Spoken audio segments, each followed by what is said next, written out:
Dramatic new developments in the case of a baby girl who went missing from her crib 2 weeks ago.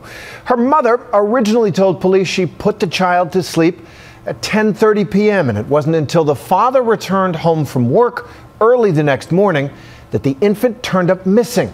But now the mother has changed her story, saying that the fact that she put the baby to bed almost 4 hours earlier. So here's ABC's legal analyst Dan Abrams. It's been 2 weeks since 11-month-old baby Lisa Irwin vanished from her parents' home in Kansas City. What you do, Mama? Now, new information about what the mother, Deborah Bradley, was doing the night her daughter disappeared: drinking. Surveillance video showed Bradley buying boxed wine and baby supplies just hours before Lisa vanished. A lot of people have been asking whether you were drinking a lot that night, whether that might explain something here. Doesn't explain anything because I had nothing to do with anything. Were you drinking a lot that night? I was drinking, but it has nothing to do with my daughter's disappearance. Bradley says she was with a close friend on the porch for much of the evening. I had a friend over outside.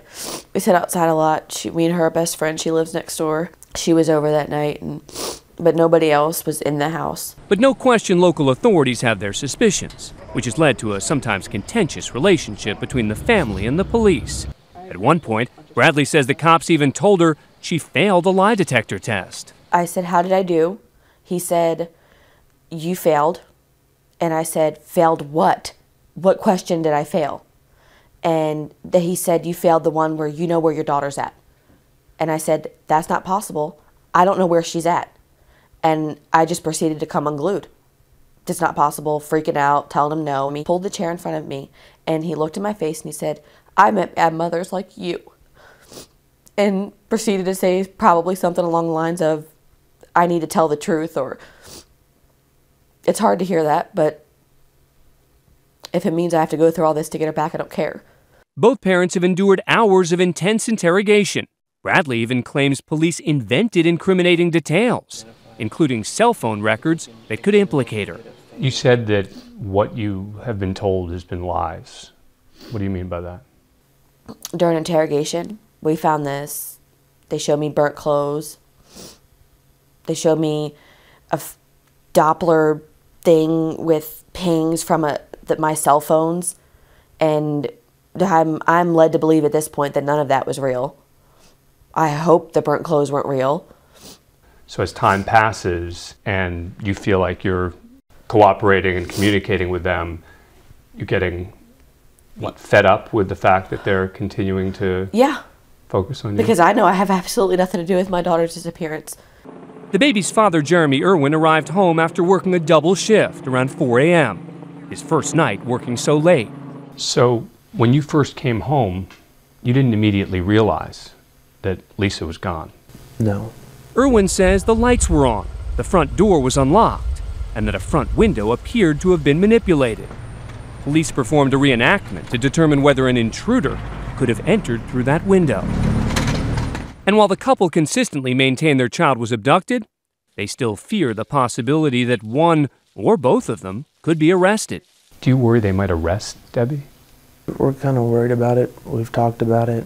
You know, it's just scary for us, but we're trying to, keep it in perspective. Like, it's good that they're looking at everybody, even if it is us.